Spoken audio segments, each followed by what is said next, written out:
What started as a routine car ride suddenly veered into the unknown. When 20-year-old Amber Tuccaro's inner alarm bells went off, something deep in her gut screamed this was no ordinary detour. Where are we by? We're just heading south of Beaumont, or north of Beaumont. We're heading north of Beaumont. Little did Amber know that recording would be the last echo of her voice ever heard. Welcome to True Crime Recaps. I'm Chris. Thanks for spending some time with us today. If you like getting all the crime in half the time, remember to give this a thumbs up and subscribe so you never miss a story. Now, let's recap.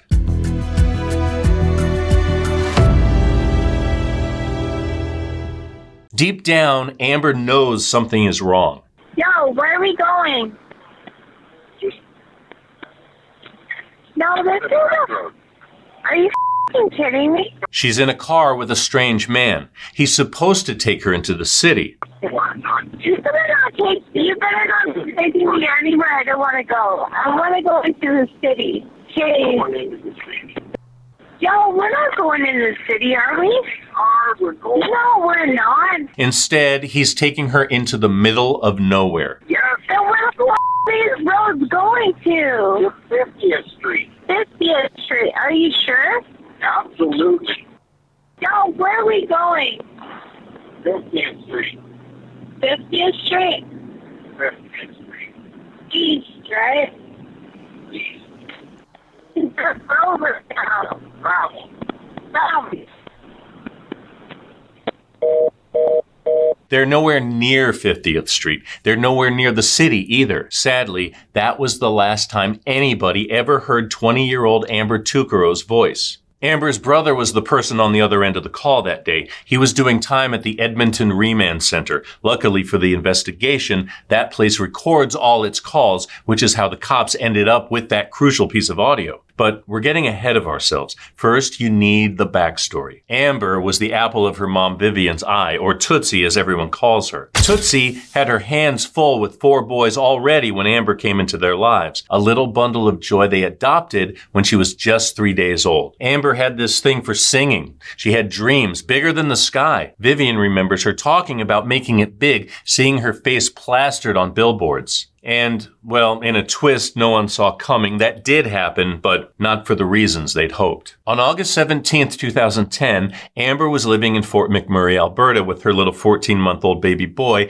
and her mom Vivian by her side. Craving a bit of city buzz, she planned a girls' weekend in Edmonton with a friend. They packed up, baby in tow, and jetted off to Nisku, a cozy little town just a stone's throw from Edmonton. They snagged rooms at the Nisku Palace Motel right near the Edmonton International Airport. Staying in Nisku was a no-brainer. It was easy on the wallet and a quick taxi ride from all the city action. The next night around 7:30 or 8, Amber decided to go into Edmonton on her own. She left her little one with her friend, stepped out and caught a ride. But here's where it gets murky. The guy she left with was probably pretending to be a driver, lurking outside the motel, although, yes, it's possible she might have hitched a lift. When Amber was a little girl, Vivian always told her, if you go in a cab or catch a ride, stay on your cell phone, even if you have to pretend. Now, the quickest and easiest way into Edmonton would be to head north on Route 2. It's only a 20-mile drive from the airport to downtown.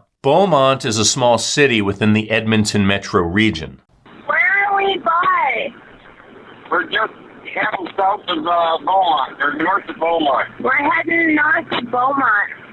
But they shouldn't be anywhere near Beaumont. If they were north of the city, they'd be somewhere near Route 814. While that would take them into Edmonton, it would be a bizarre detour. Here's what the map would look like if you decided to drive through Beaumont on your way to Edmonton. It doesn't make any sense, does it? It adds an extra 20 minutes to the trip. Yeah, so where the f*** these roads going to? 50th Street. 50th Street. Are you sure?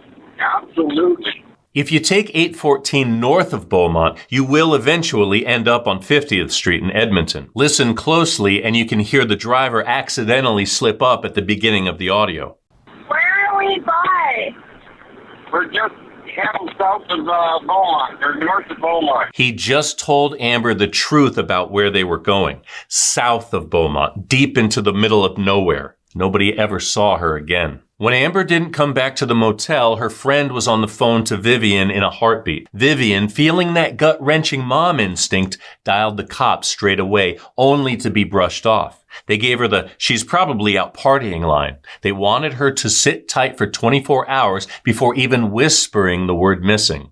But Vivian wasn't buying it. The idea that Amber would ditch her baby boy to paint the town red just didn't add up. Fast forward 2 years and the plot thickens. The police drop this bombshell of a recording, the same one we've been picking apart. CBC News tells us we're only getting a taste, a mere 60-second teaser of what's actually a 17-minute conversation. And here's the kicker. The rest of that call? Still under wraps. No one can figure out why the police won't release it. Then, like a scene from a movie, 4 days after the recording is released in 2012, the RCMP hits the jackpot. A pair of horseback riders just minding their business in Leduc County stumble on human remains.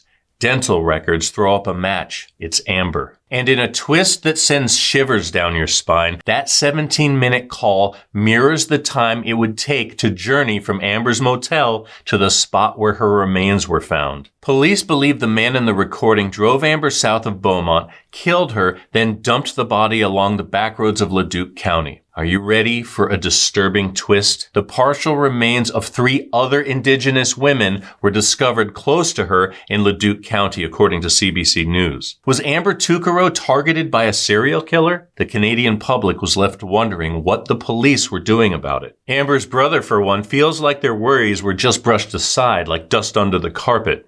Communication was practically non-existent even after they found Amber. But wait, it gets worse. Amber's personal stuff was left gathering dust in the motel for ages. Then it was tossed out by the cops like yesterday's news. Can you imagine how Vivian must have felt? That was her shot at maybe finding something, anything, the cops might have missed. And if you think that's shocking, wait until you hear this. The RCMP kept that bone-chilling cell phone chat to themselves for a whole year. Keeping evidence under wraps can be smart. Sure, you don't want the bad guy catching wind you're onto his trail, but it's hard to see how sitting on that recording was playing it smart for Amber. After all, you'd think someone would recognize that voice, right? Bingo. 3 women did step up to say they know the guy. The police took a look, but then nothing. They're not even calling him a suspect. It got everyone scratching their heads, wondering what it'll take to crack this case wide open.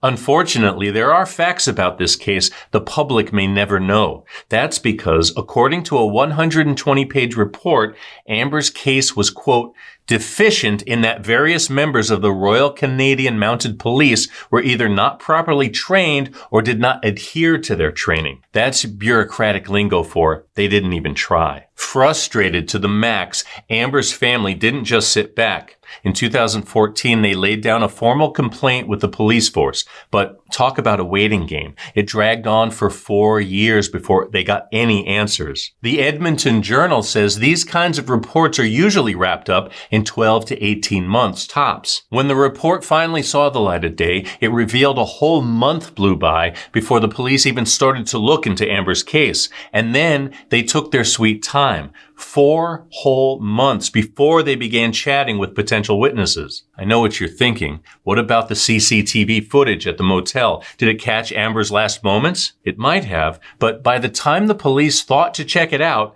it was ancient history, taped over and gone for good. Then, to make things worse, Amber's name was taken off the missing persons database after someone said they saw her. The alleged sighting was described as a fleeting glimpse. Apparently, it was enough of a glimpse for the police to consider her not missing anymore. It took weeks to get Amber's name back on the missing persons list. During that time, Vivian bounced between departments like a ping pong ball. Talk to this person. We'll transfer you to that person. Oh, they can help you over there. Imagine dealing with terrible customer service, the kind that makes your blood boil while trying to learn about your murdered child. It's a sad tune Indigenous Canadian families know all too well. It took years for the powers that be to finally say it out loud. The vanishing of Indigenous women and girls in Canada isn't just a crisis, it's genocide. And Amber Tuccaro is one of the heartbreakingly many caught up in this. But the headlines and outrage won't bring Amber Tuccaro back. Her family wants action. They also want a sincere apology. After all these reports came out, the police tried to offer one. Their words meant nothing to Vivian. She won't accept any apology until her daughter's killer is brought to justice. All these years later, Vivian is still fighting. There was a brief moment in 2020 when the family thought they might be onto something. An American man claimed his father was the male voice in the cell phone recording. He made a lengthy social media post outlining why he suspects his dad in Amber's case as well as several others across Canada. The problem is, many of the names he mentioned were already solved cases. The police quickly dismissed his wild story. The man also deleted the social media posts. As of 2024, nobody has ever been arrested for Amber's murder. The only lead generated by the cell phone recording didn't pan out. From what we can tell, nobody knows how Amber died either. By the time her body was found, it was too late to tell. It feels like Amber's case was solvable at the time. Whoever took her knew those back roads. Locals say those gravel streets are easy to get lost on if you're not from the area. But after more than a decade, whoever did it is likely long gone. All the evidence has either been lost or destroyed. It's also unclear if any DNA was ever recovered from Amber's remains. We'd love to know what else was said during that 17-minute phone call, but all we've got is this 60-second clip. Where are we by? We're just heading south of Beaumont, or north of Beaumont. We're heading north of Beaumont. Yo, where are we going? No, this is a... Are you f***ing kidding me? You better not take me anywhere I don't want to go. I want to go into the city. Jeez. Yo, we're not going into the city, are we? We're going. No, we're not. Yes. Then where the f*** are these roads going to? 50th Street. 50th Street. Are you sure? Absolutely. Yo, where are we going? 50th Street. 50th Street? 50th Street. East, right? East. Over town. Travel.